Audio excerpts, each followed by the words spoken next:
Cockroach जनता party से शुरू हुआ ये प्रदर्शन हमने देखा दिल्ली के जंतर मंतर से देश की संसद तक पहुंचा। इस पे क्या कहेंगे? सरकार उनकी बातों पर ध्यान देती, उनकी जो वो रिक्वेस्ट कर रहे थे उनकी ध्यान देती, तो मेरे ख्याल से उनको संसद तक जाने की जरूरत ही नहीं थी। पहले शिक्षा मंत्री धर्मेंद्र प्रधान का इस्तीफा मांगा गया था, प्रधानमंत्री के इस्तीफे की मांग भी कर ली गई है। नरेंद्र मोदी जी से तो सब लोग यही बोल रहे हैं कि नैतिकता के आधार पर आगे आए और वो माफी मांगे देश से। पर कहीं ना कहीं उन पे आरोप लगते रहे और आपकी पार्टी आम आदमी पार्टी पर भी आरोप लगे कि वो बी टीम बनकर काम कर रहे हैं आम आदमी पार्टी। सरकार अपनी फेलियर को छिपाने का प्रयास कर रही है। आज दिप्के जो हैं, अभिजीत दिप्के, वो अलग ढंग से काम कर रहे हैं। हम सिर्फ सपोर्टिव रोल में पीछे हैं और हम तो कांग्रेस को भी चाहते थे कि वो सपोर्टिव रोल में आए, वो नहीं आई।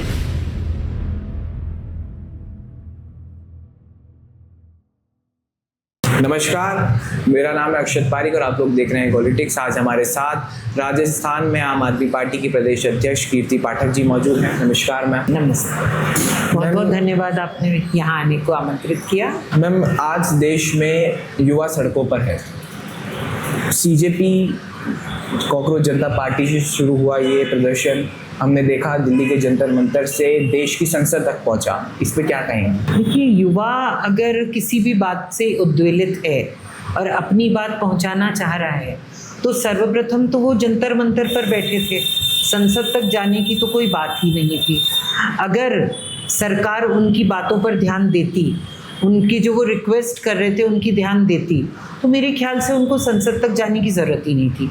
इसके अलावा मेरा एक बात और मानना है कि क्योंकि यूथ हमारा भविष्य है और आज का मतदाता भी है, तो सरकार के लिए ये लोकतंत्र में अनिवार्य था कि उनकी बात मानते वो और सुनते और वहाँ तक जाते और उनकी बात पर मनन करते। मैम, नीट पेपर लीक से शुरू हुआ ये आंदोलन अब हम देख रहे हैं लगातार बढ़ता जा रहा है। पहले शिक्षा मंत्री धर्मेंद्र प्रधान का इस्तीफा मांगा गया था, पर हाल ही में जिस तरह के जो व्यक्तित्व निकल कर आए उसके अंदर ये बताया जा रहा है कि अब प्रधानमंत्री के इस्तीफे की मांग भी कर ली गई है। नहीं, खास बात तो ये आ रही है कि धर्मेंद्र प्रधान जी नैतिकता के आधार पर इस्तीफा दें, क्योंकि वो नीट पेपर लीक को रोकने में विफल रहे हैं। नरेंद्र मोदी जी से तो सब लोग यही बोल रहे हैं कि नैतिकता के आधार पर आगे आए और वो माफ़ी मांगे देश से। अभी तक वो बात इतनी पुरजोर तरीके से नहीं उठाई गई है कि मोदी जी रिज़ाइन करें, जबकि frankly he is a failure. उनको रिज़ाइन तो करना ही चाहिए, लेकिन अभी तक मांग यहीं तक सीमित है हम लोगों की भी कि वो आएँ और देश के सामने माफ़ी मांगे जो उन्होंने भारत के भविष्य के साथ किया, जो उन्होंने हमारे बच्चों के साथ किया, यूथ के साथ किया, जो सिर्फ और सिर्फ अपने संवैधानिक अधिकारों को लेकर सचेत हो गया। मैम, लगातार सत्ता पक्ष ये कह रहा है कि नीट का पेपर लीक हुआ, कैंसिल करा गया, वापस से कराया गया और जो टॉपर्स हैं वो वापस से आगे अपनी तैयारी में जुट चुके हैं। उसके बाद ये प्रदर्शन क्यों? ये प्रदर्शन क्यों तो सरकार को पूछना ही नहीं चाहिए। कई बच्चे मौत की घाट समाये, उन्होंने सुसाइड किया, चाहे सरकार उस पर कुछ भी बोलना चाह रही हो, लेकिन ये एक सच्चाई है कि नीट के कारण बहुत बच्चे डिप्रेशन में आए पेपर लीक के कारण और उन्होंने सुसाइड किया। ठीक है, इसके अलावा जो सरकार बोल रही है कि वो बच्चे आए, उन्होंने एग्ज़ाम दिया और आज वो, तो ज़रूरी थोड़ी ना कि हर बच्चा सड़क पर उतरे। जो जिसको बुरा लगा वो निकला, जिसको ये लगा कि नहीं अल्टीमेटली हमारा भाई यही है, और कई बच्चे नहीं उतर पाते सड़कों पर, तो ये ज़रूरी नहीं था कि भाई हर व्यक्ति उतरे और हर व्यक्ति बात करे। कुछ व्यक्ति उतरे, कुछ व्यक्ति बात कर रहे हैं, कुछ व्यक्ति अपने लिए विरोध प्रदर्शन कर रहे हैं। तो इसमें सरकार का ये कहना कि कुछ नहीं उतर रहे, कुछ ऐसे, आप उनको कंपार्टमेंटलाइज नहीं कर सकते। सरकार जिस तरीके से चलना चाह रही है वो इतनी ज़्यादा हठधर्मिता दिखा रही है और उसको तरह तरह से बीजेपी के जो लोग हैं उसको जस्टिफाई करने का प्रयास कर रहे हैं इस प्रकार से बोल करके। वो गलत है। कई लोगों ने नीट की परीक्षा दी है, नीट का रिजल्ट आ गया और आज वो सड़क पे। बुरा तो सबको लग रहा है, बस ये है कि सरकार ने एक नैरेटिव सेट कर लिया है कि नहीं सारे लोग नहीं हैं, तो सारे लोग तो कभी भी नहीं उतरते। जो अन्ना का आंदोलन था उसमें भी सारे लोग सड़क पर नहीं उतरे थे। अन्ना के आंदोलन में भी कुछ लोगों ने घरों से बैठ करके सपोर्ट किया था। मैम, सीजेपी कॉकरोच जनता पार्टी अभिजीत दिप्के इस प्रोटेस्ट को शुरू करते हैं, इस आंदोलन को शुरू करते हैं, पर कहीं ना कहीं उन पे आरोप लगते रहे और आपकी पार्टी आम आदमी पार्टी पर भी आरोप लगे कि वो बी टीम बनकर काम कर रहे हैं आम आदमी पार्टी। मतलब आम आदमी पार्टी सीजेपी की बी टीम बन रही है या सीजेपी आम आदमी पार्टी आम आदमी पार्टी की बी टीम बनकर काम कर रही है? क्योंकि उससे पहले सीजेपी आम आदमी पार्टी की बी टीम बन के काम कर रही है ऐसा तो नजर नहीं आ रहा। ये तो कोई भी कुछ भी बोल सकता है। इनफैक्ट हम लोग पूरा सपोर्ट कर रहे हैं सीजेपी को। और ये बोल देना कि अभिजीत दिपके आम आदमी पार्टी में थे तो थे, इस तरीके से तो राघव चड्ढा भी आम आदमी पार्टी में थे। ठीक है, तो अगर इस चीज को लेकर के आरोप लगा रहे हैं और किसी भी प्रकार से सीजेपी को किसी राजनीतिकरण करने की कोशिश करी जा रही है तो वो सरकार अपनी फेलियर को छिपाने का प्रयास कर रही है। आज दिपके जो हैं, अभिजीत दिपके, वो अलग ढंग से काम कर रहे हैं। हम सिर्फ सपोर्टिव रोल में पीछे हैं और हम तो कांग्रेस को भी चाहते थे कि वो सपोर्टिव रोल में आए, वो नहीं आई। उसने अपनी राजनीतिक रोटियां सेकी, उसने सीजेपी पर राजनीतिक रोटियां सेकी और आम आदमी पार्टी ने सीजेपी के जो मुद्दा है उसको लेकर आम आदमी पार्टी ने उनके साथ एक सपोर्टिव रोल बनाया। तो उसमें आप बी टीम और ए टीम तो कैसे डिसाइड कर सकते? सपोर्टिव टीम और नॉन सपोर्टिव टीम होगा जैसे। अभी आपने कहा कि कांग्रेस समर्थन में नहीं आई, पर हाल ही में आप ही के पार्टी के जो सांसद हैं संजय सिंह का एक बयान आता है। वो कहते हैं कि राहुल गांधी का पीएम आवास के सामने बैठकर धरना देना ये कहीं ना कहीं सांठगांठ है बीजेपी और कांग्रेस की। इस पर क्या कहेंगे? एग्जैक्टली यही है। आप मुझे एक बात बताइए, हजारों बच्चे सड़क पर उतरे, ठीक, आम आदमी पार्टी का, सॉरी अपन बात करते हैं शुरू से, कि जंतर मंतर पर धरना शुरू हुआ, ठीक है, सोनम वांगचुक जी भूख हड़ताल पर बैठे, आम आदमी पार्टी के लोग वहां जाकर के सॉलिडारिटी दिखाते हैं और हाथ जोड़कर उनको मना भी करते हैं जब उनकी तबीयत खराब हुई कि आप ये मत करिए। आम आदमी पार्टी ने पीछे से पूरा सपोर्ट किया। क्या राहुल गांधी जंतर मंतर पे पहुंचे?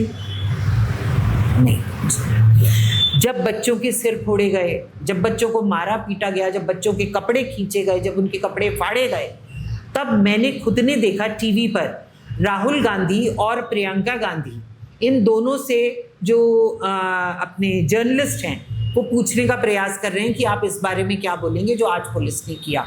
They did not have any words to say. They kept quiet. Why was that? इसका मतलब वो किसी भी तरीके से उनका साथ नहीं दे रहे थे। उसके बाद सडनली आप दूसरे दिन जाते हैं 100 लोग और प्रधानमंत्री आवास के पास जाकर बैठ जाते हैं। जिन 20 दिन से जिन बच्चों की आवाज़ नहीं सुनी जा रही, जिन आम आदमी पार्टी के जो हमारे राष्ट्रीय नेता हैं उनकी आवाज़ नहीं सुनी जा रही, उनकी रिक्वेस्ट नहीं सुनी जा रही, सोनम वांगचुक को उनके तबीयत को नहीं देखा जा रहा। सडनली ऐसा क्या हुआ कि बीजेपी के 2 ministers with in an hour Rahul Gandhi से मिलने पहुंच गए और ये पार्टी सेक्रेटरीज ये पहुंच गए और साथ में आपने अगर देखा हो तो राहुल गांधी जी पहले लेट रहे हैं, ठीक है, ही इज एडजस्टिंग हिमसेल्फ, और उसके बाद उन्हें उठाया जा रहा है। इसको क्या बोल रहे हैं? ये स्टेज्ड है, वो सब कुछ स्टेज था। तो अगर हमारे राष्ट्रीय नेता ये बात बोलते हैं कि दोनों की सांठगांठ है, क्योंकि 1 घंटे में उनके पास पहुंच जाना और 20 दिन तक बच्चों की तरफ नहीं देखना, ये क्या बताता है? कि बीजेपी ने कांग्रेस का सपोर्ट लेने की कोशिश करी, कांग्रेस ने बीजेपी को सपोर्ट देने की कोशिश करी और इन दोनों ने अब अपना नैरेटिव एक अलग से सेट कर लिया विरोधाभास का, कि वो कुछ बोल रहे हैं, वो कुछ बोल रहे हैं, अल्टीमेटली कुछ नहीं होगा। वो क्या चाह रहे हैं कि सीजेपी के आंदोलन को किसी भी तरीके से कांग्रेस की तरफ मोड़ दिया जाए और कांग्रेस जो है किन्हीं मांगों पर समझौता कर ले और बात खत्म कर दी जाए। ऐसा कोई मूर्ख नहीं है यहाँ पर। हर एक में 2 रोटी हर जना खाता है और हर व्यक्ति को पता है कि जो भी बात है वो गलत हो रही है। कांग्रेस किसी ना किसी तरह, कांग्रेस ही बीजेपी की बी टीम है और बीजेपी ही कांग्रेस की बी टीम है। मैम, जहाँ छात्र प्रदर्शन कर रहे थे सत्तारूढ़ पार्टी के खिलाफ, वहाँ ये नहीं हो सकता था कि जितने भी विपक्षी दल है वो एक साथ मिलकर और छात्रों के साथ खड़े होते, या फिर हमें यहाँ पे टूट दिखाई दे रही है और वो कह रहे हैं कि आप बी टीम है, कोई कह रहा है आप बी टीम है। उसे टूट मत मानिए, उसको ये मानिए कि आपको बिना किसी बोलते हैं ना कि बिना साइड्स लिए, बिना अपनी रोटी सेकने की परवाह किए आपको अनकंडीशनल सपोर्ट देना चाहिए था। जो सपोर्ट आम आदमी पार्टी ने तो दिया, है ना, और जो कांग्रेस है वो नहीं देना चाह रही। जो विपक्षी पार्टियों की आप बात करते हैं, तो मैंने देखा प्रमुख विपक्षी पार्टी के नेता गए हैं वहाँ मिलने। अखिलेश यादव की वाइफ हैं डिम्पल यादव, वो गई हैं। अपने ये जो क्या बोलते हैं, भीम आर्मी वाले चंद्रशेखर जी पहुंचे हैं।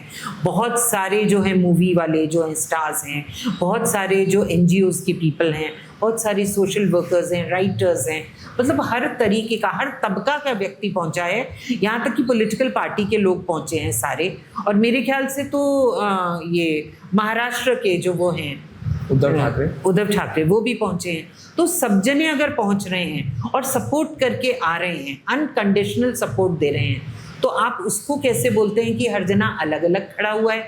अलग सिर्फ और सिर्फ कांग्रेस खड़ी है, बाकी सब उनके साथ, उनका साथ देने के लिए, पीछे से सपोर्ट करने के लिए खड़े हैं। उनके बीच में तो विरोधाभास नहीं है। मैम, क्या इंडी अलायंस के अंदर एक दूरी हम इसे मान सकते हैं? क्योंकि अब आने वाले चुनावों में क्या आम आदमी पार्टी इंडिया अलायंस का पार्ट नहीं होगी इसके बाद? इंडिया अलायंस कहाँ है अब? इंडिया अलायंस तो सिर्फ और सिर्फ लोकसभा चुनाव तक था, उसके बाद नहीं था। जब अलायंस है ही नहीं तो उस पर चर्चा बेकार। क्योंकि मैम आपने कहा इंडिया अलायंस नहीं है, अब हमने देखा भी बंगाल चुनाव चाहे देखें हम, चाहे उसके बाद तमिलनाडु चुनाव देखें, कांग्रेस ने एक तरीके से दरकिनार करके चुनाव लड़ा। पर सबसे बड़ी बात यहाँ ये निकल कर आती है कि आम आदमी पार्टी का जो बिखराव हमने देखा अभी हाल ही में, राघव चड्ढा जो सांसद लेकर अलग हुए पार्टी से, पार्टी को कितना नुकसान हुआ उससे? मैं नहीं मानती कि वो क्षणिक नुकसान तो इमोशनल हो सकता है, लेकिन आज अगर आप देखें, जो लोग पार्टी की प्रथम पंक्ति में बैठते थे आज वो गायब है। जो लोग मुखर होकर विरोध दर्ज कराते थे आज वो गायब है। तो इसके पीछे ये चीज़ तो है ही ना कि पार्टी को तो कुछ नहीं हुआ, उनको व्यक्तिगत हानि हुई है, क्योंकि वो व्यक्तिगत रूप से कहीं पर भी आगे नजर नहीं आ रहे। आम आदमी पार्टी हर एक को बोलने का मौका देती है, आम आदमी पार्टी फ्रंट फुट पे आके खेलने का मौका देती है। अगर आप किन्हीं स्वार्थ में या किन्हीं डर के कारण अगर बीजेपी को ज्वाइन करते हैं तो वो आम आदमी पार्टी शुरू के अंदर हमें बुरा लगता है, लेकिन हम ऐसे लोग हैं जो हम दोबारा उछल के वापस आते हैं क्योंकि हमने गलती नहीं की होती है। तो इसलिए वो लोग के बारे में अब डिस्कशन करना मेरे ख्याल से बेईमानी है। मैम, हम बात कर रहे थे प्रोटेस्ट की। दिल्ली में काफ़ी शांति से प्रोटेस्ट हो रहा था जंतर मंतर पर हमने देखा पंजाब में जहाँ आपकी सरकार है वहाँ जब प्रोटेस्ट होता है तो लाठीचार्ज कर दी जाती है। हालांकि उसके बाद हमने जंतर मंतर पे भी जब संसद जा रहे थे तो लाठीचार्ज देखा। तो कैसे देखेंगे मैम इसको कि क्या इस देश में अब अभिव्यक्ति की आज़ादी पर भी रोक लगाई जा रही है सरकारों द्वारा? सरकार अभिव्यक्ति, अगर हम दिल्ली की बात करते हैं, केंद्र सरकार की बात करते हैं, तो केंद्र सरकार को अगर अपन देखते हैं तो एक अघोषित आपातकाल के मोड में चली गई है वो, कि हम ना तो हमारा जो मीडिया है वो कुछ लिख पाता है, बोल पाता है, ना ही वो ऐसे लोगों को आगे ला करके बताने का, जनता को सच परोसने की आज़ादी नहीं है उसको। हम अगर बात करें तो हमारे ये जो हैं केंद्र सरकार है वो डिक्टेटरशिप के मोड में जा चुकी है कि वो सरकारी एजेंसियों का दुरुपयोग कर रही है। SIR के माध्यम से वो गलत लोगों को चिन्हित करवा रही है, कुछ लोगों के वोट कटवा रही है, नए वोटर्स जोड़ रही है जो वहाँ के रेजिडेंट्स नहीं हैं। तो ये जो केंद्र सरकार है ये डिक्टेटोरियल मोड के अंदर है और किसी भी प्रकार से अपनी मतदाता की नहीं सुनती। अगर आप ये बात करते हैं कि पंजाब के अंदर लाठीचार्ज होता है तो मैं एक बात बहुत स्पष्ट रूप से बोलती हूँ, अगर वो आंदोलन शांतिपूर्ण होता तो कभी भी एक हल्का सा तिनका भी आम आदमी पार्टी कभी नहीं उठाती। और आम आदमी पार्टी सिर्फ नागरिक केंद्रित जो काम है उन्हीं को करने में यकीन रखती है। आप अगर शुरू से आखिर तक देखें तो पंजाब के अंदर हम नागरिक को खुश करने का, को मतलब जिसको कहते हैं उसके कार्य करने का ही हम लोग काम कर रहे हैं कि जो उनके टैक्स का पैसा है वो उनके पास वापस आए। आप देख लीजिए पंजाब ने अभूतपूर्व उपलब्धि दर्ज कराई है अपने स्कूल को, जो इनके सरकारी स्कूल हैं उनमें जैसे दिल्ली में चेंज आया था माननीय मनीष सिसोदिया जी के कारण, वही काम वहाँ पर बहुत अच्छी तरह से हो रहा है। किसानों का ध्यान रखा जा रहा है, जो वहाँ का पानी है वो किसानों को लगातार मिल रहा है जो पहले सब कुछ नहीं होता था। और इन लोगों ने बहुत बड़ी बात यह है कि इन्होंने ड्रग्स के ऊपर जो इफेक्टिवली काम किया है उसके कारण भी पंजाब में आज बहुत शांति और खुशी का माहौल है। इस बात से ऐसा लग रहा है कि पंजाब में डंडे चलना सही है, पर दिल्ली में चलना बिल्कुल I never said this. I said Delhi में शांतिपूर्ण आंदोलन था। पंजाब में अगर शांतिपूर्ण नहीं था तब कुछ प्रयास हुआ, लेकिन मुझे ये बताइए क्या पंजाब में इस तरीके से लोगों को मारा पीटा गया, क्या खदेड़ा गया, क्या लाठियों से सिर फोड़े गए, क्या लहूलुहान होकर के लोग सामने आए? पंजाब सरकार ऐसी सरकार नहीं है। हम नागरिकों की सुरक्षा का पहले ध्यान रखें। डंडे दोनों जगह चलाए गए मैम, पर अब दिल्ली में जब डंडे चलाए जाते हैं तो बोलते हैं कि सरकार, केंद्र सरकार डंडे चला रही है, पर पंजाब में जनता आक्रोशित है। तो ये कैसे अपन कॉन्ट्रडिक्शंस रख सकते हैं? नहीं, कॉन्ट्रडिक्शन नहीं रखा है, आप उस बात को समझ ही नहीं पा रहे हैं। क्या पंजाब में आंदोलन शांतिपूर्ण था? था क्या? बताया। हाँ, शांतिपूर्ण नहीं था। अगर शांतिपूर्ण नहीं, अगर पुलिस वालों को आप मारने का प्रयास करेंगे, अगर आप शांतिपूर्ण नहीं, अगर किसी भी प्रकार से आप विरोध दर्ज कराते हैं जो कि हिंसात्मक होता है, थोड़ी सी भी चाहे उसमें हिंसा इन्वॉल्व हो, कुछ भी हो, तो उसके ऊपर क्या होता है कि उस पर आपको रोक लगानी ज़रूरी होती है। यहाँ दिल्ली में आपने साफ सुथरा देखा कि वो शांतिपूर्ण थे बच्चे। क्या आपने बच्चों को, आपने बोला थोड़ी सी भी अगर हिंसा होती है तो रोक लगानी पड़ती है। हिंसा नहीं हुई। दिल्ली के अंदर वो बच्चा जा रहा था, दिल्ली में एक एक बच्चा जा रहा था, शांतिपूर्ण तरीके से जा रहा था, संसद तक पहुंचने का प्रयास कर रहा था। ठीक है, आप मुझे बताइए कहाँ पर था वो हिंसक आंदोलन? आप मुझे ये बताइए, पत्थर पुलिस फेंक रही थी, लाठी पुलिस चला रही थी। अगर किसी की लाठी अगर किसी बच्चे ने पकड़ ली तो वो हिंसा नहीं कहलाएगी, वो बचाव कहलाएगा। आपने देखा कि दौड़ा दौड़ा के पीटा जा रहा था, आपने देखा कि लड़कियों को खींचा जा रहा था, आपने देखा कि एक पुलिस वाले ने लड़की के थप्पड़ मारा, आपने देखा कि औरतों को और महिलाओं को, महिला पुलिस नहीं पुरुष पुलिस ही रोक रही थी, आपने देखा कि लड़की के पीछे डंडा घुसाया जा रहा था। ये सब चीज़ें अगर हिंसा की श्रेणी में नहीं आती तो बताइए, एक अहिंसक आंदोलन, वो बच्चे बचाव में जा रहे हैं, आपने देखा टांग लगा करके उनको गिराया गया।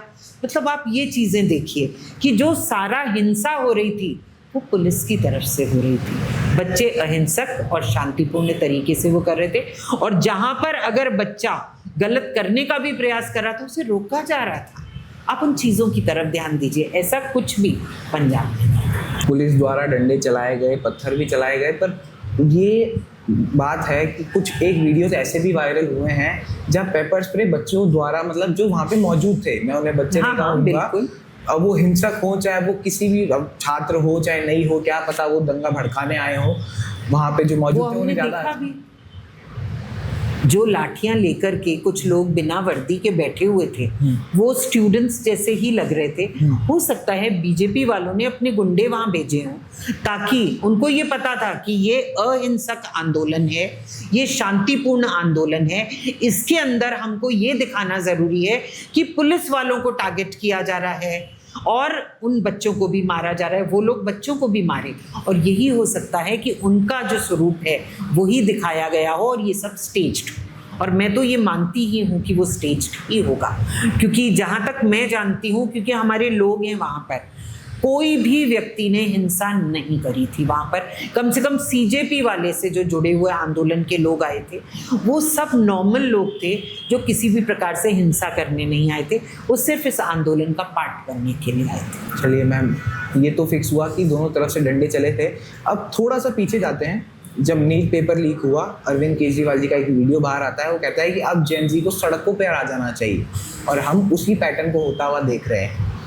तो वो जो मैंने बी टीम वाली बात कही थी वो कहाँ तक फिट बैठती है इस बात? नहीं, यहाँ पर आप उस चीज़ को बहुत ज़्यादा सोच रहे हैं। देखिए, आज आप मुझसे भी बात कर रहे हैं तो मैं आपको बोल रही हूँ कि इसका विरोध होना चाहिए, सरकार का विरोध होना चाहिए। अब बाय चांस मेरी उस बात को लेकर के कोई वो कर दे तो ये भी बोल सकते हैं कि भाई कीर्ति पाठक ने ऐसा बोला फिर हुआ। तो अरविंद केजरीवाल जी ने एक सहज तरीके से अपनी जो वो है फीडबैक दिया कि अगर ऐसा है तो जेंजी को सड़कों पर आना ही पड़ेगा, क्योंकि वो ये मानते हैं कि जो आंदोलन का जो हमारा राइट है, जिससे हम सब निकले हैं आंदोलन से, तो नेचुरली अरविंद केजरीवाल जी उस आंदोलन को सपोर्ट करेंगे ही। जो अपने हक के लिए एक शांतिपूर्ण तरीके से लड़ा जाए, तो उसको उन्होंने उस ढंग से बोला। और अगर उसका ठीकरा अरविंद केजरीवाल के सर पे फोड़ते हैं तो अरविंद केजरीवाल को फर्क भी नहीं पड़ता, उन्होंने कुछ गलत भी नहीं बोला। उन्होंने ये ज़रूर बोला कि जेंजी को विदिन अपने मतलब लाइक संवैधानिक जो वो है मर्यादाएं, उसके भीतर रहकर आंदोलन करना चाहिए, और वो होना भी चाहिए। आप क्या सोचते हैं कि किसी बच्चे को अपने हक के लिए नहीं लड़ना चाहिए? हमारा जो कॉन्स्टिट्यूशन है हमारे को शांतिपूर्ण ढंग से किसी भी चीज़ का विरोध करने का हमारे को वो देता है राइट, है ना। हम विरोध दर्ज करा सकते हैं शांतिपूर्ण ढंग से। वो बच्चों ने किया, और सड़क पर उतरकर शांतिपूर्ण ढंग से अगर संसद का घेराव भी करना चाह रहा था कोई, तो मेरे ख्याल से जब तक वो लोग गलत नहीं कर रहे थे, क्योंकि उनको तो वहाँ तक पहुँचने ही नहीं दिया गया ना, जब तक वो गलत नहीं कर रहे थे तो उनको रोकना बनता भी नहीं था। हाँ, पुलिस फोर्स इतनी थी कि अगर थोड़ा बहुत भी कुछ होता तो नेचुरली वो उनको उसी टाइम रोक सकते थे, पर उन्होंने तो जंतर मंतर से ही मारना शुरू कर दिया। वो गए। मैम, अब राजस्थान पे बात करते हैं। राजस्थान में भी जब कांग्रेस गवर्नमेंट थी, काफ़ी सारे पेपर लीक के मामले सामने आए। आप भी मुखरता से विरोध में खड़ी हुई थी, पर अब हम देख रहे हैं कि कांग्रेस ही पेपर लीक के विरोध में रैलियां निकाल रही है। यस, इसको क्या कहेंगे? आप बताओ इसको क्या कहेंगे? इसको वही कहेंगे कि दोनों मिलकर एक दूसरे का साथ दे रहे हैं कि तेरे कारण जब तू पेपर लीक कराएगा तो मैं मुखर हो जाऊंगा, जब मैं पेपर लीक कराऊं तो तू मुखर हो जाना, बस इसके बाद वो चीज़ वहीं पर डंप हो जाएगी। तो कांग्रेस तो ऐसी राजनीति शुरू से करती है, और बीजेपी भी यही राजनीति की राह पर चलती है। अगर आप ध्यान दें तो मैं उस समय की बात करती हूँ जब ये वसुंधरा जी और क्या कहते हैं अशोक गहलोत जी, ये लोग थे। तो अशोक गहलोत जी ने क्या बोला था कि किसी भी प्रकार के भ्रष्टाचार को हम उजागर करेंगे, हमारे पास प्रूफ्स हैं और हम उनको आगे लेकर के आएंगे। क्या इनके अपने जो गहलोत जी हैं, इनके टाइम पे वसुंधरा राजे के ऊपर कोई केस चला? कोई उनको, उनकी सरकार के लोगों को या उनको कोई सज़ा हुई? और जब वसुंधरा राजे जी थी सरकार में, तो क्या अशोक गहलोत और उनकी टीम के ऊपर कोई केस चला? क्या उनको कोई सज़ा हुई? ऐसा कभी नहीं हुआ। ये लोग बोलते हैं पेपर लीक में सब इन्वॉल्व हैं, ये लोग पैसे बनाते हैं और एक दूसरे की पीठ थपथपाते हैं। इसके अलावा बीजेपी और कांग्रेस कुछ नहीं करती, काम की राजनीति की बात ही नहीं करती है। इनकी राजनीति तेरे मेरे पर रहती है कि जब तू सत्ता में है तो मैं छोटा माल खाऊं, तू सत्ता में है तो बड़ा माल खा, जो कि सुषमा स्वराज जी ने खुद ही बोला था कि जो सत्ता में होता है वो बड़ा माल खाता है और जो विरोधी मतलब इसमें विपक्ष में होता है वो छोटा माल खाता है। तो इन लोगों की राजनीति बहुत अच्छी तरह से चल रही है, इनको किसी से कोई मतलब नहीं है, इनको अपनी राजनीतिक रोटियां ही सेकनी है। ये मैम दिल्ली में भी लागू होता है, पंजाब में भी लागू होता है, सब जगह लागू होता है। जो सत्ता में होता है वो बड़ा माल खाता है। नहीं, एक मिनट, हम कार्य आधारित राजनीति करते हैं। मैं बीजेपी और कांग्रेस के लिए बोल रही हूँ, आप शायद मेरी बात ध्यान से नहीं सुन रहे हैं। मैं बीजेपी और कांग्रेस की बात कर रही हूँ। ये हर जगह लागू होता है, हर जगह, लेकिन बीजेपी और कांग्रेस इसे करते हैं। आम आदमी पार्टी की आप बात कर रहे हैं, और अगर आप आम आदमी पार्टी पे भ्रष्टाचार का आरोप इतना सा भी लगाने का प्रयास करेंगे तो मैं आपको याद दिलाती हूँ कि शराब घोटाला कितना ज़्यादा फेमस किया गया। ठीक है, उस शराब घोटाले का अंत क्या है? शराब घोटाले का ये अंत है कि स्वयं जज ने ये बात बोली, और पीएमएलए के अंतर्गत हमारे सारे राष्ट्रीय लीडर्स को और दूसरे लीडर्स को इन्होंने जेल की हवा खिलाई, मैक्सिमम 2 साल तक। ठीक, लेकिन क्या है वो शराब घोटाला? वो शराब घोटाला कैसे एकदम खत्म हो गया? क्यों खत्म हुआ? क्योंकि इलेक्शंस हो चुके थे दिल्ली के, दिल्ली हमें हरवानी थी इन लोगों को। वो इन्होंने एसआईटी को यूज़ किया, इन्होंने पीएमएलए को मिसयूज़ किया, इन्होंने ईडी को मिसयूज़ किया। उसके बाद आपके खुद के जो वो सेशन कोर्ट के जज हैं, उन्होंने क्या बोला कि शराब घोटाला तो कोई घोटाला था ही नहीं, उसके लिए सरकार कोई प्रूफ दे ही नहीं पाई, और इस मुकदमे को खारिज किया जाता है। अगर मुकदमा खारिज होता है तो उसका मतलब क्या हुआ कि आम आदमी पार्टी ने भ्रष्टाचार किया ही नहीं। जो भ्रष्टाचार किया ही नहीं उसकी बलि पर हम ही चढ़ाए गए। तो ये जो बीजेपी की डिक्टेटोरियल सरकार है, इस सरकार ने बार बार ये चीज़ आम आदमी पार्टी के साथ करी, हमारे ऊपर लगातार लांछन लगाने का प्रयास किया और हमारे सारे नेताओं को बदनाम किया। वो नेता जिनके पास से 1 रुपए की बरामदगी नहीं हुई। तो आप खुद देखिए, जब मुकदमा खारिज हुआ तो अरविंद केजरीवाल बरी नहीं हुए हैं। अरविंद केजरीवाल के अगेंस्ट कोई मुकदमा ही नहीं था, तो मुकदमा ही खारिज है। तो ये भी ये बोल रहे हैं अभी बरी हुए हैं, इन पे ये होगा, आगे देखना क्या होगा। क्या मतलब है? जब मुकदमा ही नहीं है तो आप कौन सी बातें कर रहे हैं? तो ये जो व्हाट्सएप यूनिवर्सिटी जो है, जो बीजेपी की व्हाट्सएप यूनिवर्सिटी तरह तरह के खेल रचाती है और जो अंधभक्त उसको लेकर आगे जाते हैं, वो राजस्थान की हम बात कर रहे थे। आम आदमी पार्टी राजस्थान में अभी वो पकड़ नहीं बना पाई है। हमने देखा है कि भले ही दिल्ली हो, चाहे पंजाब हो, चाहे फिर हम गुजरात की बात करें, त्रिकोणीय मुकाबला रहता है कांग्रेस, बीजेपी और आम आदमी पार्टी। बिल्कुल। पर राजस्थान में नहीं है, क्योंकि यहाँ पे क्षेत्रीय पार्टियाँ थोड़ी ज़्यादा डोमिनेट करती हैं। जैसे हम हनुमान बेनीवाल की आरएलपी की बात करें, चाहे फिर भारत आदिवासी पार्टी राजकुमार राउत वाली बात करें, तो आप पहले अपना कंपेटिटर राजस्थान में किसे मानते हैं? जो तीसरा फ्रंट है उसे, या फिर कांग्रेस या बीजेपी?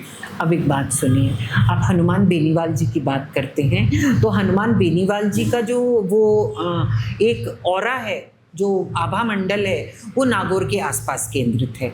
आप अगर भारत आदिवासी पार्टी की बात करते हैं तो वो वहाँ पर जो अपना आदिवासी अंचल है वो वहाँ तक केंद्रित है, अपने ये बांसवाड़ा साइड वाला है। तो आम आदमी पार्टी एक राष्ट्रीय पार्टी है और राष्ट्रीय पार्टी होने के नाते बीजेपी और कांग्रेस ही हमारे प्रमुख प्रतिद्वंद्वी पार्टीज हैं। मैम, जैसे कि दिल्ली में हुआ था पहली बार, क्या राजस्थान में भी अगर आम आदमी पार्टी ठीक ठाक सीटें लेकर आती है तो गठबंधन में सरकार बनाएगी किसी भी पार्टी के साथ? आम आदमी पार्टी ने कब गठबंधन में सरकार बनाई? कांग्रेस में दिल्ली के में आई एम सॉरी, नो। ये नैरेटिव मैं अभी सेट करना चाहती हूँ, सही, ठीक है। जब हम लोग जीते थे, पहली बार की बात है ये, है ना, तो हम लोगों ने बिल्कुल सरकार बनाने से मना कर दिया था। नए लोग, नॉन पॉलिटिकल लोग जीत गए, ठीक है। हमने किसी भी प्रकार की सरकार बनाने से मना किया। इस पर हम लोगों को, क्योंकि हम सीधे थे, है ना, इस पर यह बोला गया कि जनता के टैक्स के पैसे को ये लोग बर्बाद कर रहे हैं। तो अगर आप लोग ध्यान दें, आप तो छोटे होते इस टाइम में, तो अब जब बात करते हैं तो अरविंद केजरीवाल जी ने क्या बोला था, वो कोई ध्यान नहीं रखता। अरविंद केजरीवाल जी ने कहा था हम किसी के साथ मिलके सरकार नहीं बना रहे, कोई हमें सपोर्ट करना चाहता है तो वो हमें सपोर्ट कर सकता है, हम अपनी सरकार अल्पमत की सरकार ही बनाएंगे। और हमने अल्पमत की सरकार बनाई और हमने अल्पमत की सरकार बना करके जैसे ही हम अपने वो जो अपना वो एक वो लेकर के आए कि हमको वो बनाना था, एक वो अपना पास करवाना था, कोई विधेयक, ठीक है, वो पास करवाना था, उसमें हमारा विधेयक गिरा और हमने एकदम से रिजाइन कर दिया। तो ये जो है, ये हमारी जो उस टाइम पर, क्योंकि हम लोग बहुत सीधे और भोले लोग थे, हम लोगों के ऊपर इन लोगों को एक लांछन लगाना था बीजेपी को, जो उन्होंने किया कि कांग्रेस के साथ गठबंधन में अगर सरकार होती तो कांग्रेस के लोग हमारे कैबिनेट में होते, जो वो नहीं थे। और कांग्रेस ने हमारा विरोध कैसे किया उस विधेयक में, वो अगर गठबंधन की सरकार होती तो वो करती।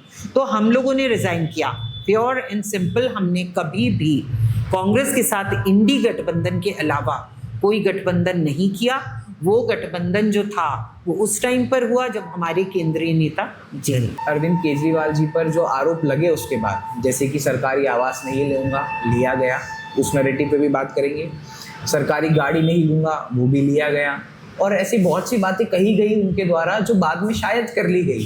क्या वो भी नैरेटिव था या सच? यस, अब मैं बताती हूँ। देखिए, मैं पहले से बोल रही हूँ, हम लोग घरों से निकले हुए लोग थे, राजनीतिक समझ हम में नहीं थी। तो राजनीति की बात अगर अपन करते हैं तो हम राजनीति में जीरो थे। हम लोगों ने आम व्यक्ति की तरह उस चीज़ पर रिएक्ट किया जो हम देखते थे, काफिलों को देखते थे, सब कुछ करते थे। तो मैं बिल्कुल मानती हूँ हम लोगों की गलती थी, वो गलती थी जो हमने बोला कि हम ये नहीं करेंगे, क्योंकि अरविंद केजरीवाल जी अपने घर में रहना चाहते थे, छोटे से घर में, ठीक है। अब वहाँ पर चीफ मिनिस्टर रेजिडेंस, जिससे बहुत लोग मिलने आते हैं, वो घर नहीं हो सकता। चीफ मिनिस्टर का रेजिडेंस होता है, उसके साथ में ही उसका ऑफिस होता है, एक बड़े हॉल वगैरह की ज़रूरत होती है जहाँ पर मीटिंग्स होती हैं। तो ऐसा बहुत सा पैराफर्नेलिया होता है जो चीफ मिनिस्टर के साथ जुड़ा हुआ होता है। तो यहाँ आकर के अरविंद केजरीवाल जी को समझौता करना पड़ा, ठीक है, समझौता करना, क्योंकि वो आदमी जब तक नहीं जानता था, और वो समझौता एक पॉजिटिव समझौता था। वो गलत ढंग से भी तो बोल सकते थे कि नहीं मैं तो इधर ही रहूँगा, मैं तो कर ही नहीं रहा हूँ ये सब, वो हठधर्मिता कहलाती, वो कॉन्स्टिट्यूशनल जो है प्रोसीजर उसको फॉलो नहीं करने का कहलाता। और जो लोग अभी ऐसी बात बोल रहे हैं वही उस टाइम पर बोलते कि अरविंद केजरीवाल कॉन्स्टिट्यूशन के अकॉर्डिंगली नहीं चल रहे। ये बात होगी तो अरविंद जी ने उसमें अपने आप को सबड्यू किया and he took that residence, ठीक है। उसके बाद में जब आप बोल रहे हैं सरकारी गाड़ी नहीं लूँगा, वो प्रोटोकॉल है, आप प्रोटोकॉल से नहीं बच सकते। अरविंद केजरीवाल जी, जैसे मैं दिल्ली के ऑफिस में भी काम करती थी, जब वो आते थे हमारा ऑफिस के दरवाजे भी बंद हो जाते थे, वो प्रोटोकॉल था। अब हम ये बोल सकते थे कि नहीं हमारे राष्ट्रीय अध्यक्ष हैं, हम तो इनसे मिलेंगे, हमें पूरी छूट थी, लेकिन हम उससे बाहर खड़े हो जाएं। सारे दरवाजे बंद करके वही कमरे का दरवाज़ा खुला होता था जहां अरविंद भाई को जाना होता था। मेरे जैसी तो कभी नहीं मिलती थी कि मैं तो काम कर रही हूँ। तो इस तरीके से क्या होता है, वो प्रोटोकॉल हमने भी तो पालन किया। हम बोल सकते थे कि नहीं अरविंद जी वो हैं जिनके साथ हम आंदोलन में काम कर रहे हैं, हमारे ऊपर आप कैसे शक कर सकते। वो शक नहीं कर रहे थे, लेकिन हमने साथ दिया ना, हमने उसको बतंगड़ नहीं बनाया, क्योंकि वो प्रोटोकॉल है। तो गाड़ी लेना प्रोटोकॉल, ठीक है। उसके साथ में जो सिक्योरिटी की गाड़ियां चलती हैं वो अरविंद केजरीवाल के लिए नहीं चलती हैं, वो चलती हैं चीफ मिनिस्टर के लिए। उसमें अरविंद केजरीवाल का से नहीं होता, वो प्रोटोकॉल का से होता है, वो कॉन्स्टिट्यूशनल जो चीफ मिनिस्टर के साथ जो प्रोटोकॉल होता है उसका से होता है। तो अगर उसके लिए अरविंद केजरीवाल को आप गलत ठहरा रहे हैं तो मैं सोचती हूँ ये ज्यादती हो रही है। राजस्थान की हम बात कर रहे थे मैम, राजस्थान में आम आदमी पार्टी अब कौन सी स्ट्रेटजी के साथ उतरने वाली है, और ऐसे कौन से चीज़ें होंगी जो अपने मैनिफेस्टो में जोड़ेगी, जो शायद राजस्थान की राजनीति में अभी तक कमियां रही हैं, या फिर जो राजस्थान में रियल टाइम प्रॉब्लम्स हैं उनको कैसे सुधारने पे काम करेंगे आप लोग? देखिए, सर्वप्रथम तो बात करते हैं जो हमारे स्थानीय मुद्दे हैं। तो हर वार्ड का देखा जाएगा कि वार्ड के अंदर कमी क्या है, वार्ड के लोगों से बात करके ही मैनिफेस्टोस बनेंगे, ठीक है। क्योंकि आज एक वार्ड में पानी खूब आता है, एक वार्ड में नहीं आता है, तो हम दोनों को एक साथ कैसे बोल सकते हैं कि हम पानी की जो वो है आपकी प्रॉब्लम दूर करेंगे, रिजॉल्व करेंगे। सफाई की बात मैं मानती हूँ कि जयपुर गंदा पड़ा हुआ है, इतनी गंदगी है जयपुर में हर जगह, तो सफाई का एक मुद्दा जो है वो आम आदमी पार्टी बिल्कुल बोलेगी। प्लस हमने एक जो मेन बात हमारी ये रहेगी कि हमारा जो भी पार्षद चुना जाएगा वो पार्षद अपने मोहल्ला सभाएं करेगा, अपने वार्ड की सभाएं करेगा, और तब अपन प्रायोरिटी बेसिस पर जो पार्षद का पैसा होगा उसको खर्च करेंगे। आप उन चीज़ों को समझिए। आज तक जो पार्षद हैं वो पैसा कैसे खर्चते हैं, अपनी मन मर्जी से, अपने वाली सड़क बनवा ली, नाली बनवा ली। हम प्योर लोगों को हर गली से प्रयास करेंगे, हर मोहल्ले से प्रयास करेंगे, लोगों की कमेटी बने, वो सारे वार्ड को जाकर के देखे कौन सी गली है जो जिसकी सड़क की हालत ख़राब है, नालियों की हालत ख़राब है, हम उस बेसिस पर जो है वो पैसा खर्च करेंगे। एक मेन बात तो हमारी ये रहेगी। दूसरे जो स्थानीय मुद्दे हैं उनको लेकर के हम लोग अपना मैनिफेस्टो बनाएंगे।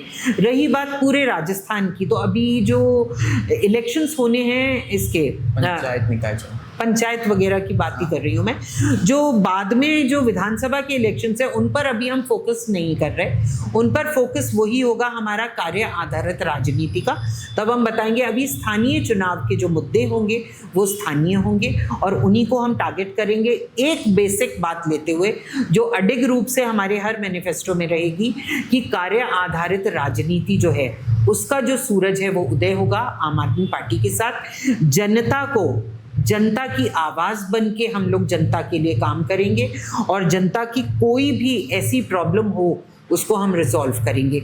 सबसे बड़ी बात हमारी ये होगी कि जो हमारा पार्षद होगा उसका जो एक ऑफिस होगा वो उसके वार्ड में होगा, और जो जैसे जन्म है, मृत्यु है, ये वाले जो प्रमाण पत्र हैं वो लोगों को जाकर के जो अपना नगर निगम कार्यालय है वहाँ पर धक्के नहीं खाने पड़ेंगे। हमारा जो वार्ड का पार्षद है वो स्वयं उनको अपने ऑफिस तक ला करके दे देगा और वो वहाँ से कभी भी एट ईज़ उसको ले पाएंगे। तो जो छोटे मोटे काम हैं वो छोटे मोटे काम हमारा पार्षद करवा देगा। लोगों को अपनी दिहाड़ी व्यर्थ करते हुए या कुछ करते हुए लोगों को ऐसा कुछ भी नहीं करना पड़ेगा कि उनका टाइम खोटी हो या कुछ भी हो।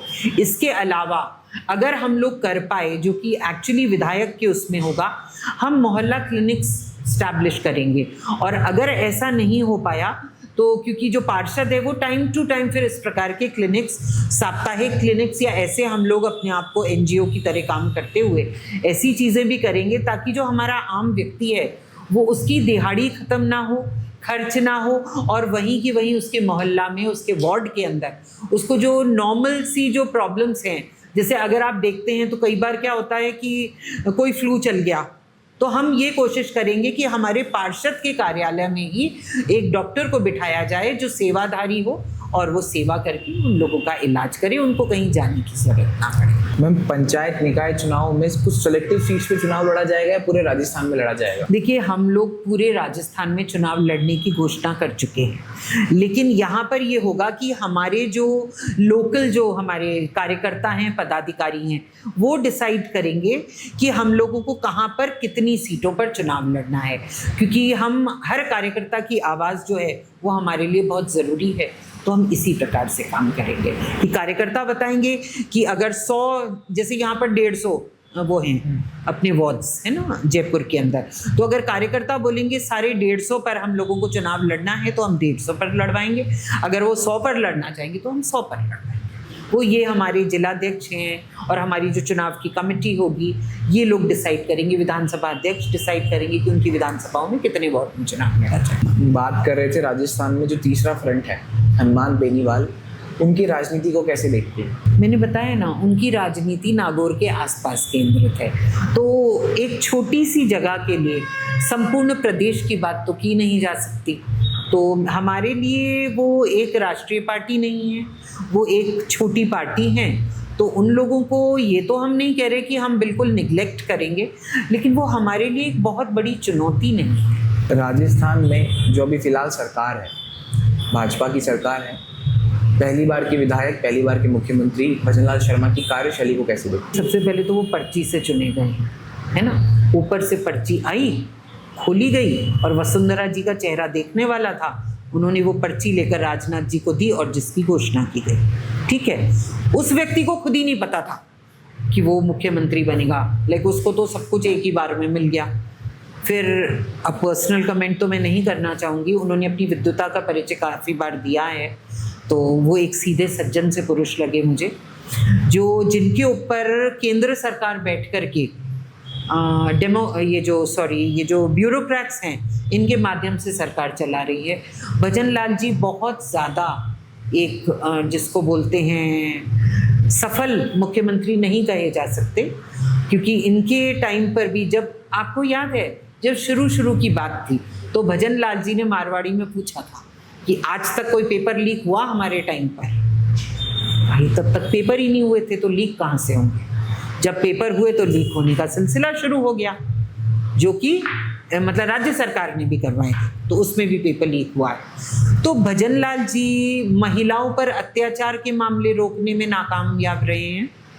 भजनलाल जी स्वास्थ्य सेवाओं को पूर्णतः सही करने में, जो आप प्रसूताओं की डेथ वगैरह देख रहे हैं, वो किसी तरीके से रोकने में नाकामयाब हुए हैं। भजनलाल जी दलितों पर अत्याचार रोकने में नाकामयाब हुए हैं। भजनलाल जी स्टूडेंट्स के लिए कुछ नहीं कर पाए हैं।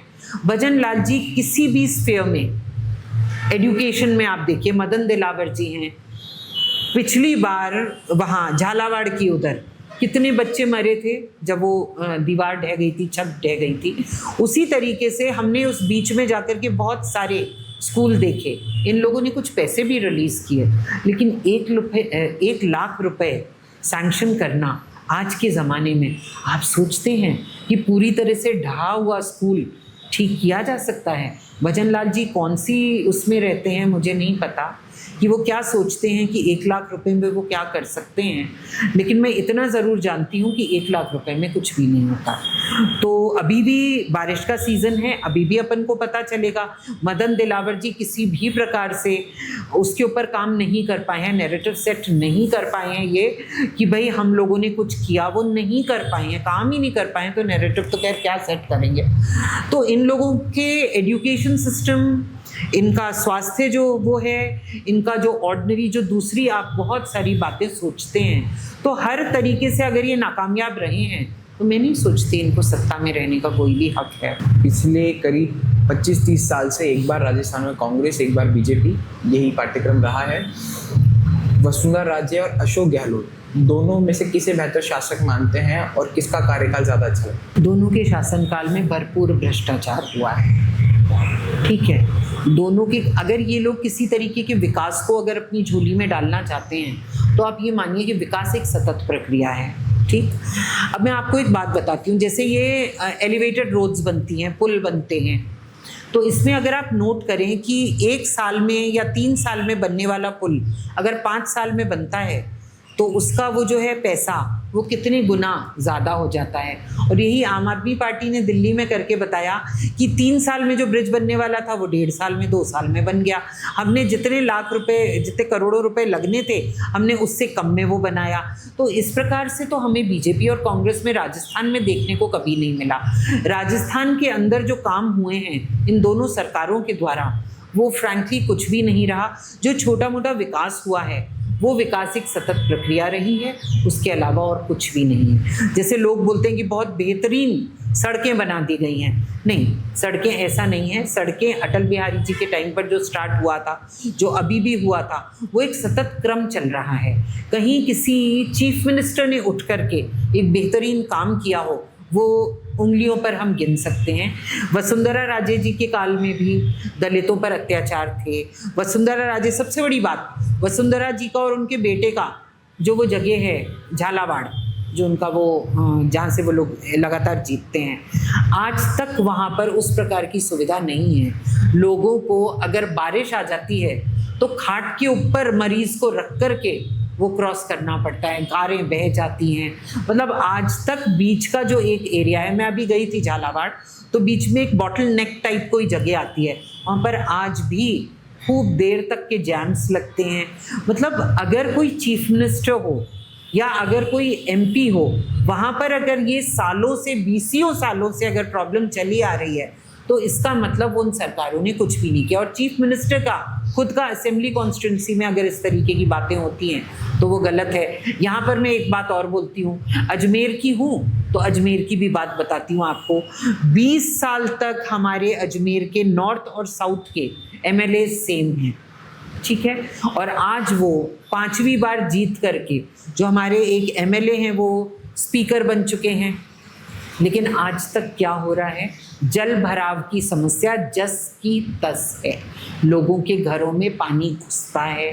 हमारी जो आना सागर झील है वो, क्योंकि पानी आवक का तो रास्ता है लेकिन जाने के रास्ते ब्लॉक्ड हैं, तो वो मतलब आना सागर झील सड़क पे आ जाती है।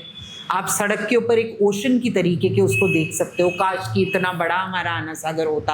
आना सागर का पानी निकलवा देते हैं ये लोग पहले से। निकलवाने की ज़रूरत क्यों पड़ती है, जबकि आप आराम से उसके निकलने का जो साधन है वो पूरा किया जा सकता है। यही बात अजमेर साउथ में है, जो 20 साल से मैं देख रही हूँ। वैसे की वैसे जल भराव की समस्या है, लोगों के घरों में पानी आता है। बतेरी बार हम गए हैं, बड़ा सा नाला है, नाले समय पे साफ नहीं होते। किसी भी तरीके का विकास, अगर आप ये सोचते हैं कि कुछ फीते काट देना, कुछ नालियों के लिए आपने वो बना देना, कुछ सड़कें बनवा देना, ये एक विधायक का काम होता है, तो मैं नहीं मानती कि ये विधायक का काम होता है। विधायक का काम बहुत बड़ा होता है। और आज यही हो रहा है, खूब सारे रिबन्स कट रहे हैं। और जो ऑलरेडी जो बिल्डिंग्स बनी हुई हैं उनको नया नाम दे करके एक नई जगह बनाई जा रही है। तो ये जो आंखों में धूल झोंकने का प्रयास है, भाजपा इसमें माहिर है। और जो भाजपा के मुख्यमंत्री हैं उनको ये चीज़ समझ में ही नहीं आ रही। मैम, क्या राजस्थान में आम आदमी पार्टी कोई ऐसी स्ट्रेटजी यूज़ कर सकती है जो निर्दलीय विधायक हैं, जो शायद अपनी पहचान रखते हैं, या फिर ये कहें कि पॉपुलैरिटी के मामले में काफ़ी ज़्यादा अच्छे हैं, या फिर एक अच्छी राजनीति करते हैं, उनको अपनी पार्टी में ले सके? देखिए, हमारे दरवाजे हर अच्छे व्यक्ति के लिए खुले हैं और हम तो चाहेंगे कि जो लोग कार्य के क्षेत्र में अपना नाम कमाए हैं और आगे बढ़े हैं, उनका हाथ जोड़ के स्वागत है। हम चाहते हैं कि ऐसे लोग आएं और जनता के भले के लिए काम करें और एक उससे भी बेहतर पोस्ट लेकर के आगे बढ़ें। क्या रविंद्र सिंह भाटिया आम आदमी पार्टी ज्वाइन कर सकते? ये तो रविंद्र सिंह जी बेहतर बता पाएंगे कि वो ज्वाइन करना चाहते हैं या नहीं। हम तो आपको पहले भी बोले, कोई भी अच्छा व्यक्ति उसका दिल खोल के स्वागत करते हैं हम। अगर उनके मन में आपका पॉडकास्ट देखकर और सुनकर के भी अगर ये मन में आता है तो मैं तो चाहूँगी कि हम एक बार उन्हें कांटेक्ट करें और वो हमें कांटेक्ट करें, और किसी भी तरीके से हम चाहें कि ऐसे लोग आएँ हमारे पास। मैम, दिल्ली पे वापस आएंगे। दिल्ली में आप काफ़ी लंबा समय दिया आपने राजनीति में। राजस्थान की राजनीति और दिल्ली की राजनीति में क्या फ़र्क है? दिल्ली बहुत छोटा है। दिल्ली जो है हमारे जैसे एक छोटा सा क्षेत्रफल, राजस्थान के अंदर तो जो हमारा जिला है वही हंड्रेड्स ऑफ किलोमीटर्स में है। दिल्ली के अंदर ऐसा नहीं है। दिल्ली में क्या है, जो घर है ना वो एक के ऊपर एक हैं, तो उनको टारगेट करना बहुत ईजी है। जैसे मैं पहले हरिनगर में काम कर रही थी, दिल्ली वेस्ट के अंदर एक कॉन्स्टिट्यूंसी है, मैंने वहाँ पर काम किया और आप यकीन मानेंगे मैंने कितनी बार हरिनगर को पैदल यात्रा के साथ पूरा करा था। तो ये आप अगर ये सोच सकते हैं कि मैं 4 या 5 बार अजमेर को पूरे जिला जो है या विधानसभा है उसको ऐसे कवर कर पाऊंगी, नहीं, पॉसिबल नहीं है, क्योंकि हमारी जो विधानसभाएं हैं वो बड़ी बड़ी हैं। तो उस तरीके से जो दिल्ली है, दिल्ली के अंदर टारगेट करना बहुत ईजी होता है। तो दिल्ली में क्योंकि क्षेत्रफल की अगर मैं बात करती हूँ तो क्षेत्रफल के हिसाब से दिल्ली बहुत छोटा है और पंजाब भी छोटा है, तो हम लोग उसको मैनेज कर पाते हैं। और राजस्थान के अंदर इतने सह प्रभारी भी इसीलिए लगाए गए हैं क्योंकि इतना बड़ा बड़ा क्षेत्र है कि एक सह प्रभारी उतने समय में एक बेहतर ढंग से किसी भी उसको टारगेट नहीं कर पाता। तो हमारे 10 सह प्रभारी, 12 सह प्रभारी हैं और वो लोग मिल कर के अब राजस्थान को साथ दे करके विधानसभाओं को खड़ा करने का प्रयास कर रहे हैं। मैम, एक काफ़ी पॉपुलर नारा है, एक मौका केजरीवाल को। दिल्ली ने नहीं दिया आपकी बार, क्या वजह मानती हैं? SIT सबसे पहले एक नैरेटिव जो मैं बोल रही हूँ वो सेट किया गया कि शराब का एक घोटाला किया गया है। वो घोटाला इनको कहीं धरातल पर नजर नहीं आया, लेकिन इन्होंने बहुत अच्छा एक नैरेटिव बनाया हमारे नेताओं को PMLA के अंतर्गत जेल में डाल के कि वो किसी भी तरीके से वो बाहर ही नहीं निकल पाए, है ना, तो वो खुद नहीं कर पाए। एक तो ये हुआ। एक SIT के माध्यम से इन्होंने क्या करा, बहुत सारे जो वोटर्स हैं उनको बंगाली बता करके, ये ईस्टर्न बंगाल के वो करा करके बांग्लादेश के बता कर SIR के तहत उन्होंने उस चीज़ को वो करा। आप एक चीज़ जानते हैं कि नई दिल्ली के अंदर 40,000 नए वोटर्स जुड़े थे, 40 या 25 कितने थे वो वोटर्स नए जुड़े। मज़ेदार बात यह है कि वो वोटर्स कहाँ के थे, सांसदों के घर में। एक सांसद के घर में क्या 40 व्यक्ति वोट देने वाले हो सकते हैं? एक घर में नहीं ना, ऐसे वोटर्स थे। अगर आप पता करेंगे तो ऐसे वोटर्स थे। इस पर हमने आवाज़ भी उठाई थी, हमने चीफ इलेक्शन कमीशन को भी बोला था, लेकिन बात क्या हुई, ना हमारी बात सुनी गई ना माना गया।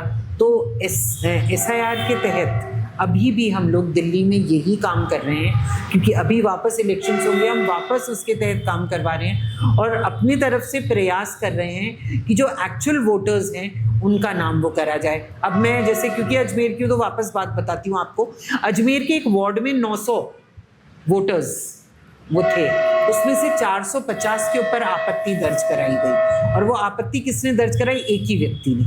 उस व्यक्ति को जब पकड़ा गया तो उसने बोला मुझे नहीं पता, मेरे को तो कागज़ दे दिए गए, साइन करो, हम तुम्हें पैसे देंगे, हम मैंने साइन कर दिए।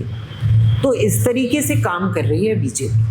तो लोगों को अगर इस तरीके से आप वो कर रहे हो तो इसको आप क्या बोलोगे? डिक्टेटरशिप बोलोगे, इसको आप भ्रष्टाचार बोलोगे, वोट का भ्रष्टाचार बोलोगे। और एक सबसे बड़ी बात है, आप किसी को भी वोट दीजिए, वो बीजेपी के खाते में कैसे जाता है? अगर आप लोगों से बात करते हैं और लोग बोलते हैं कि हमने कांग्रेस को, आम आदमी पार्टी को, निर्दलीय को वोट दिया, तो उस हिसाब से तो बीजेपी को उतने वोट मिलने ही नहीं चाहिए जितने उनके लोग जीत रहे हैं।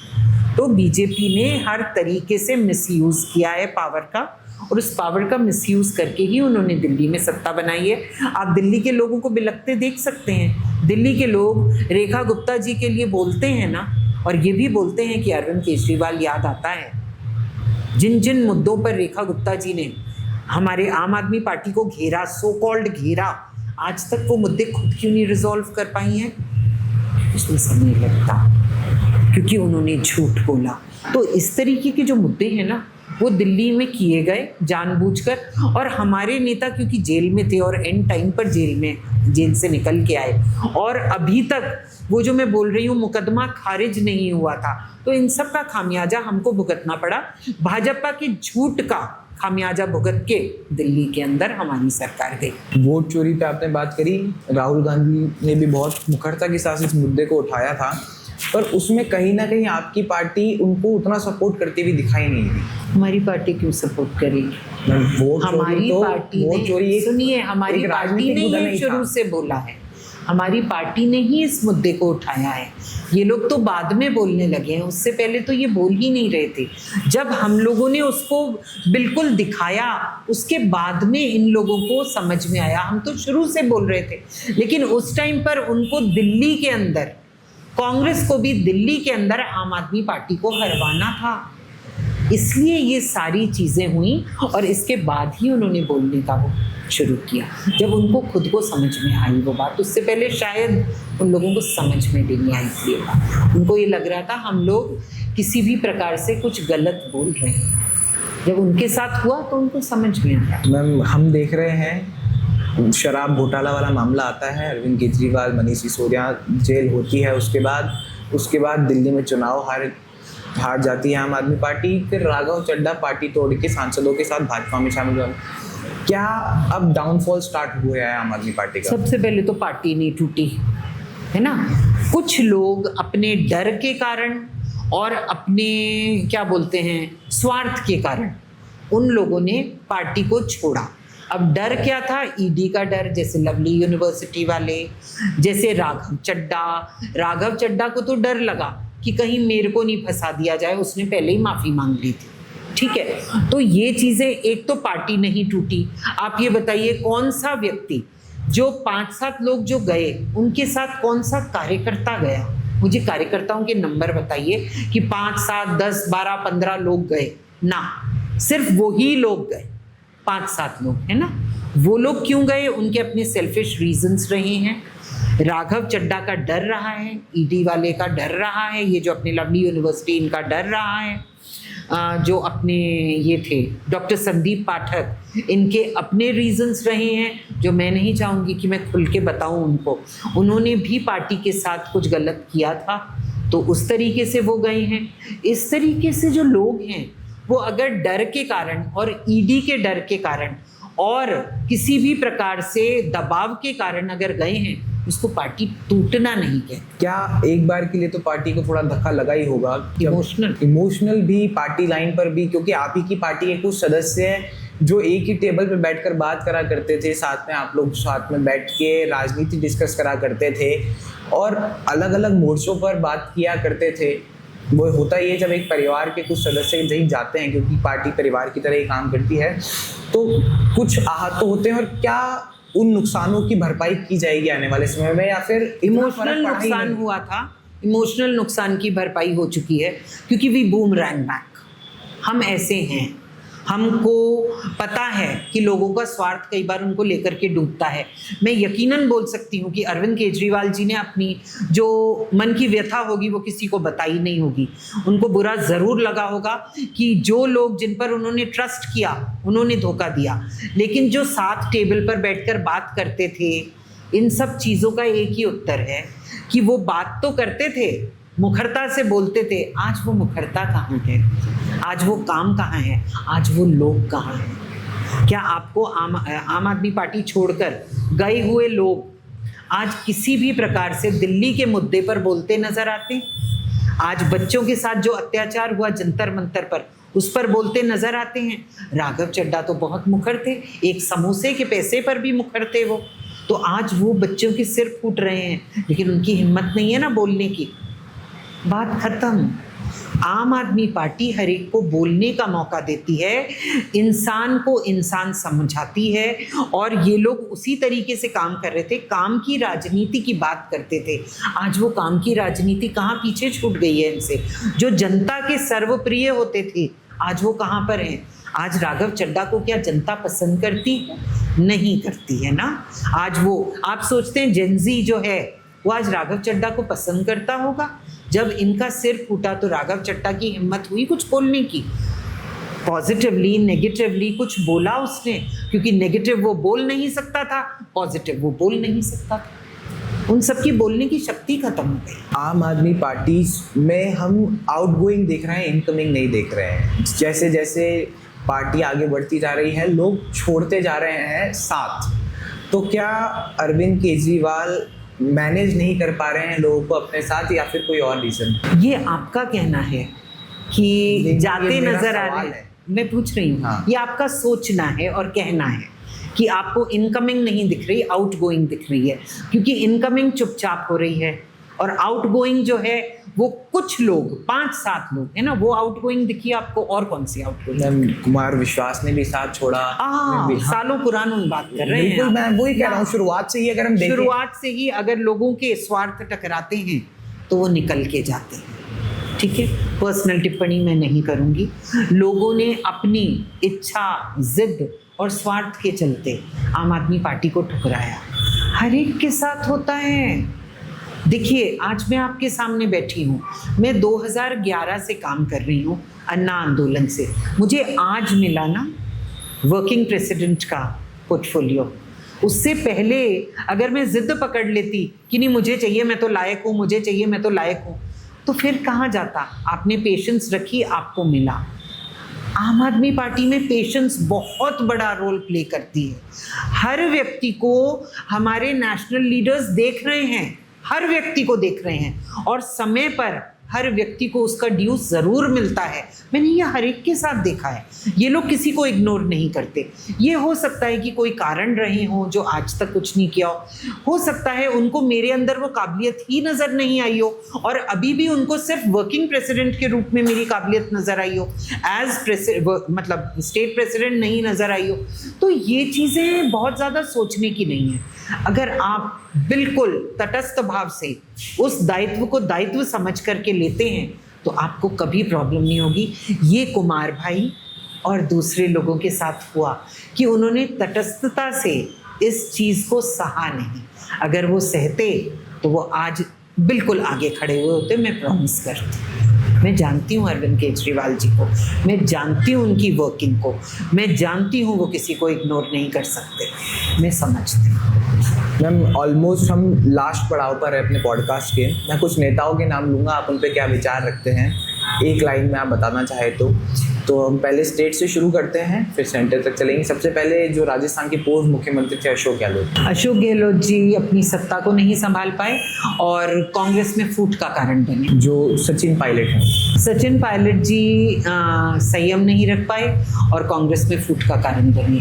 जो कांग्रेस के भी प्रदेश अध्यक्ष राजस्थान में गोविंद सिंह डोटासरा जी ने तो अपनी वो बता ही दी थी आरपीएससी के थ्रू, जो उनके रिश्तेदारों का सिलेक्शन एक साथ हुआ तो उससे डोटासरा जी किस प्रकार से सत्ता का दुरुपयोग करते हैं वो पता चल गया। नेता प्रतिपक्ष राजस्थान में जो है टीकाराम जूली, उनको मैं बहुत अच्छा नहीं जानती, उन्होंने ऐसा कोई काम नहीं किए जिनके ऊपर मैं टिप्पणी करता हूँ। मुख्यमंत्री हैं अभी राजस्थान के भजन लाल शर्मा, वो एक टोटल फेलियर हैं अभी तक।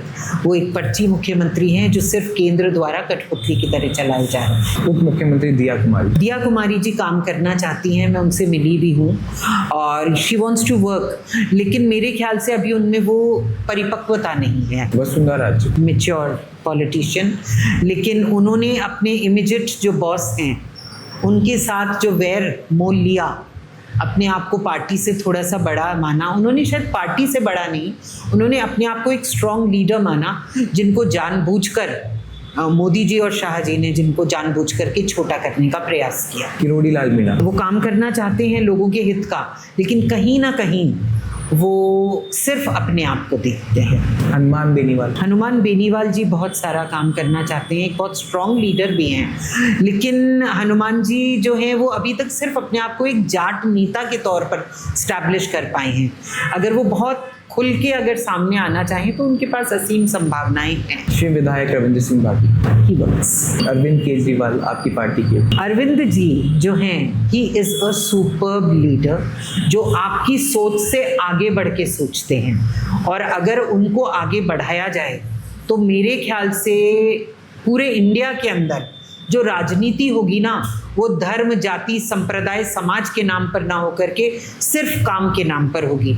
अरविंद केजरीवाल जी ने भारत को एक नया मॉडल दिया है राजनीति का, जो कार्य आधारित राजनीति। प्रधानमंत्री नरेंद्र मोदी जी के लिए अगर एक शब्द दिया जाए तो वही सही है, तानाशाह। नेता प्रतिपक्ष राहुल गांधी जी एक अच्छे व्यक्ति हैं, लेकिन एक मैच्योर्ड पॉलिटिशियन नहीं है।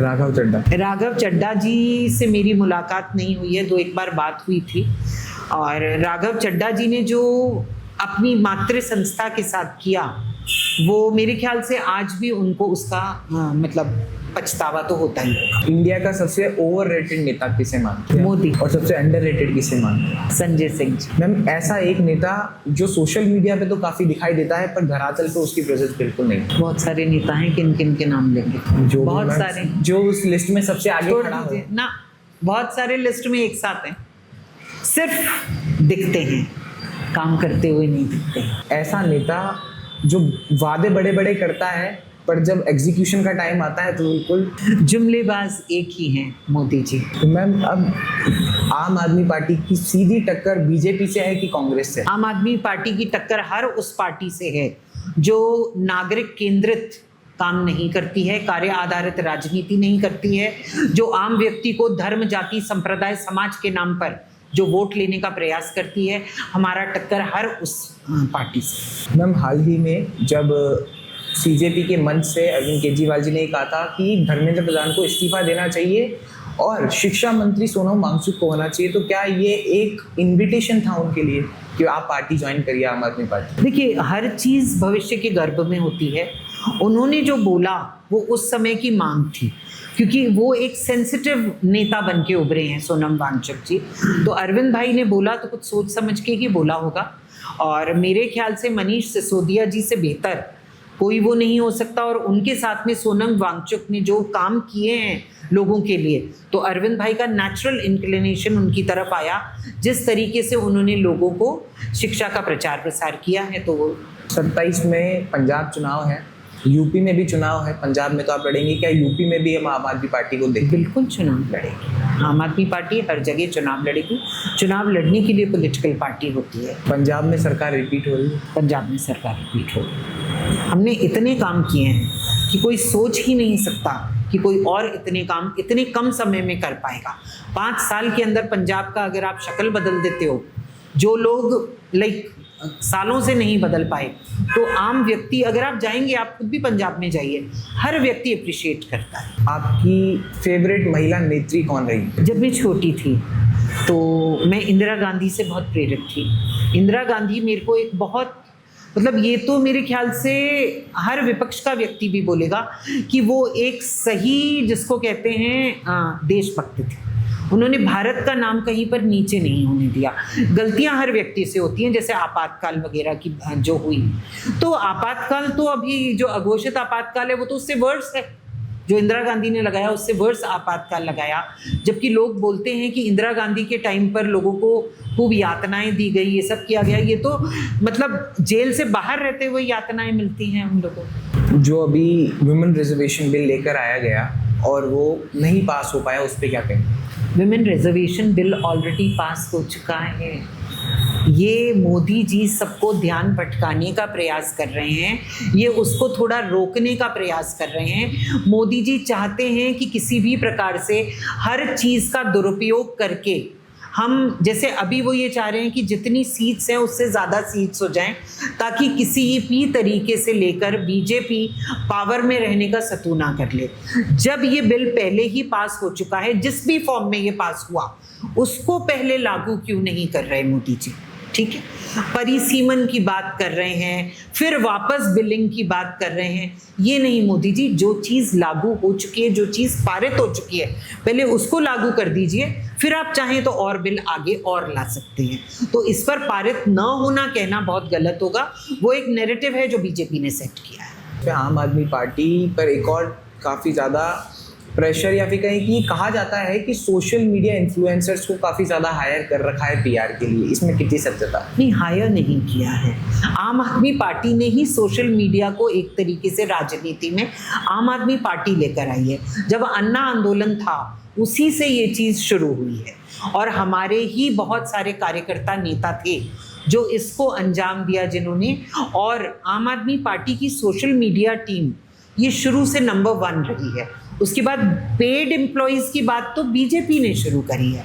हम इन्फ्लुएंसर्स को हायर नहीं करते हैं, इन्फ्लुएंसर्स हमारे पास स्वतः चल के आते हैं, क्योंकि आम आदमी पार्टी जिस तरीके से काम करती है सोशल मीडिया के जो इन्फ्लुएंसर्स हैं उसको वो अट्रैक्ट करती है।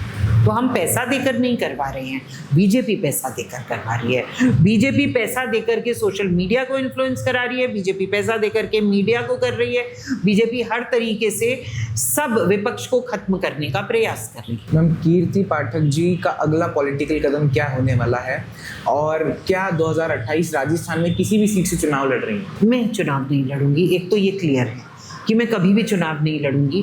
मेरे को पार्टी को संगठित करना, पार्टी के संगठन का विस्तार करना, उसमें ज़्यादा इंटरेस्ट होगा मेरा, और लोगों को लड़वाने का और औरतों को बहुत स्ट्रांग बनाने का, ये मेरी इच्छा है। और अगर ये मैं कर पाई तो मैं शायद अपने जीवन को सफल मान लूँ। बड़ी बात आपने कैमरे के सामने कह दी है। आपने कह दिया मैं कभी चुनाव नहीं लड़ूंगी। अगर आगे चल के ऐसा होता है तो लोग बड़ा इस क्लिप को निकाल के टारगेट करेंगे। सुनो, ये जब अन्ना आंदोलन, जिस दिन अन्ना ने घोषणा करी थी ना कि भाई हम पॉलिटिकल विकल्प देंगे, ये अन्ना ने घोषणा करी थी, उस दिन मीडिया वालों ने मुझसे पूछा था। तब से लेकर आज तक मेरा स्टैंड सिर्फ यही है कि मैं चुनाव नहीं लड़ूंगी। आप यही नहीं, मेरे हर इंटरव्यू को उठाकर देख लें जहाँ पर ये पूछा जाता है। अभी भी मुझे ये बोला गया था कि अजमेर के अंदर जो मेयर है वो जनरल कैटेगरी विमेन हो सकती है, तब भी मेरा यही जवाब था कि मैं चुनाव नहीं लड़ूंगी। Thank you ma'am. लास्ट कोई मैसेज आप जनता को देना चाहिए? जी, मैं बिल्कुल देना चाहूँगी और हाथ जोड़ के देना चाहूँगी। अगर आप अपने बच्चों के लिए एक बेहतर भविष्य चाहते हैं, अगर आप राजनीति को धर्म से मुक्त करना चाहते हैं, अगर आप किसी भी प्रकार से चाहते हैं कि कार्य आधारित राजनीति शुरू की जाए भारत के अंदर, तो प्लीज़ और प्लीज़ आप लोगों को अपने स्वार्थ को त्यागना होगा और आम आदमी पार्टी को चुनना होगा। हम सब मिलकर के एक बेहतर विकसित राष्ट्र की परिकल्पना को साकार करेंगे। जय Hind. Thank you so much.